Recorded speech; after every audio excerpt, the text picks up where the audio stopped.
અમદાવાદમાં મોડી રાત્રે ગાજવીજ અને ભારે પવન સાથે ધોધમાર વરસાદ વરસતા શહેરમાં ચોમાસા જેવો માહોલ સર્જાયો।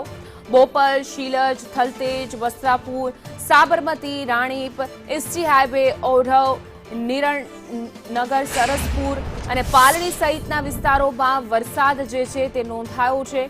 ભારે પવનને કારણે વસ્ત્રાપુર ક્રોસિંગથી પ્રહલાદનગર રોડ પર 2 વૃક્ષો પણ ધરાશાય થયા હતા, જ્યારે જોધપુરથી ઈસરો જવાના માર્ગ અને પાચા તળાવ નજીક પણ વૃક્ષ પડવાની ઘટના સામે આવી છે। વરસાદને કારણે શહેરના અનેક નીચાણવાળા વિસ્તારમાં પાણી ભરાઈ જતા વાહન ચાલકોને પણ મુશ્કેલીનો સામનો કરવો પડ્યો હતો। ગઈકાલ રાત્રે સાંજના સમયે ભારે પવન સાથે અમદાવાદના અનેક વિસ્તારોમાં વરસાદી માહોલ જોવા મળ્યો હતો।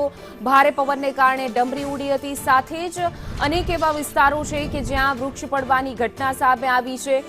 અમદાવાદમાં મોડી રાત્રે વરસેલા વરસાદે અનેક જગ્યાએ વૃક્ષ પડવાની ઘટના સાથે જ વસ્ત્રાપુર પ્રહલાદનગર રોડ ઉપર પણ પ્રભાવિત વિસ્તારો જોવા મળ્યા હતા। અમદાવાદમાં પવન સાથે પડેલા વરસાદને લઈને ઠેર ઠેર વૃક્ષ ધરાશાયી થવાની ઘટના પણ પ્રકાશમાં આવી હતી, જ્યારે વસ્ત્રાપુર સહિતના પ્રહલાદનગર ક્રોસિંગ પાસેનો જે વિસ્તાર હતો ત્યાં પણ અલગ અલગ વિસ્તારોમાં વૃક્ષ છે તે ધરાશાયી થયા હતા। જોકે સદનસીબે કોઈ જાનહાનિ થતા અટકી હતી, પરંતુ શહેરમાં પડેલા પવન અને પવનના કારણે પવનની સાથે સાથે વરસાદ અંદાજે શહેરમાં 50 થી 60 કિલોમીટરની ઝડપે પવન ફૂંકાયા હતા અને પવન ફૂંકાવાની સાથે વૃક્ષો ધરાશાયી થવાની પણ ઘટનાઓ છે તે પ્રકાશમાં આવી હતી, જેને લઈને ઠેર ઠેર નુકસાનીના દ્રશ્ય પણ સામે આવ્યા હતા। જ્યારે વસ્ત્રાપુરમાં પણ આ જ પ્રકારે દુકાનની બહાર વૃક્ષ ધરાશાયી થયું હતું। જોકે સદનસીબે કોઈ જાનહાનિ થતા અટકી હતી, પરંતુ આજે પણ ગાજવીજ અને પવન સાથે વરસાદની આગાહી આપવામાં આવી છે। જ્યારે અમદાવાદ મ્યુનિસિપલ કોર્પોરેશન દ્વારા 1 જૂનથી કંટ્રોલ રૂમ પણ શરૂ કરવામાં આવ્યો છે, પરંતુ હજી સુધી જે વૃક્ષો ધરાશાયી થયા છે ત્યાં વૃક્ષો હટાવવાની કામગીરી છે